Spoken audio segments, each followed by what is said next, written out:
Hey everyone, this is Diego and welcome to Listener's Notes. Today I want to talk about the new track from Taylor Swift called Ready For It. I want this to be a fairly unedited track review, but we'll see what happens. So Taylor Swift, this is her second single for the new upcoming album.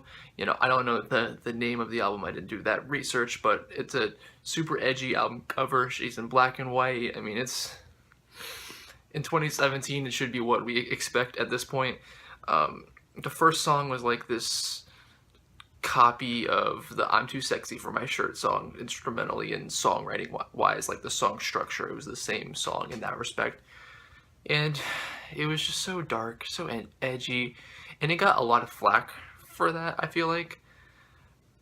But I wasn't moved to make a video on it or to talk about it or any of that kind of stuff. I just went on my way and listened to what I wanted to hear. But then I heard this song, and this is where I just had to make a video because it's too far for me.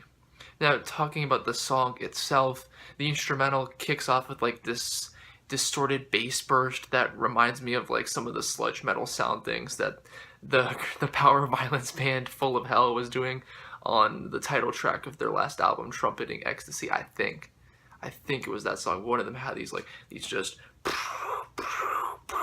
bass bursts that were a little distorted and really intense, and it's sort of like that, obviously toned down for a top 40 audience, but it reminded me of that immediately. And then the trap beat itself isn't like typical Atlanta fare. Like, it's definitely cleaned up for a pop audience. Like, you can tell it's still a pop beat. It still has like a drop, and it's still like everything that you would expect in a top 40 beat is there. And then we have Taylor on this beat, and there's parts where she's like rap singing, I guess. Like, she's singing really fast where you could call it rapping, but calling it rapping would be like an insult to anyone who ever rapped. Well, almost anyone who ever rapped. It's just so not good and so tasteless.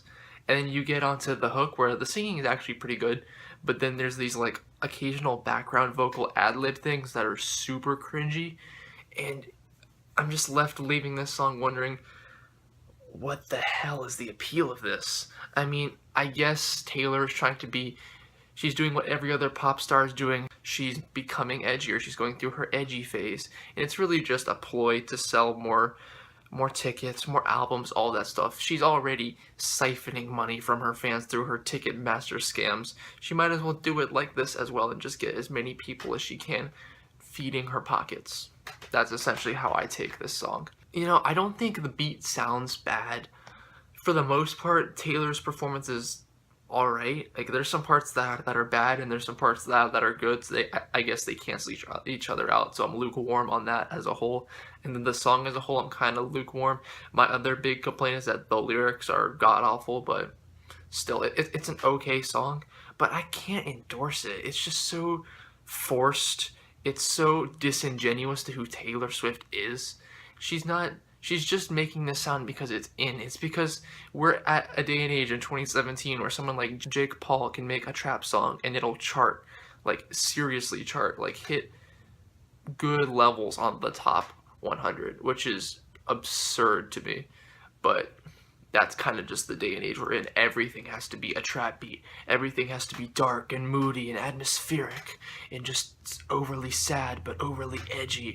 And it's so stale, it's so hackneyed, it's so played out.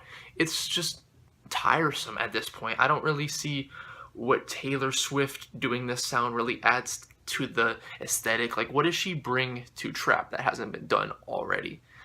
If anything, there's been pop stars similar to Taylor Swift, Miley Cyrus, Katy Perry in particular, who have done the exact same thing. And Taylor's kind of cringier than, well, in my opinion, Taylor's doing it worse than Katy, but I don't know if she's worse than Miley, but she's gonna do the exact same thing as Miley. I guarantee it, in 3 years, she's gonna like clean up her act. She's gonna apologize and make this like really bland, really tasteless guitar acoustic album just to like remind everyone that she's a good girl, and she would never ever associate with edgy hip-hop. And it's just this cycle. It's just so uninteresting to me, and it's that makes me not like this song.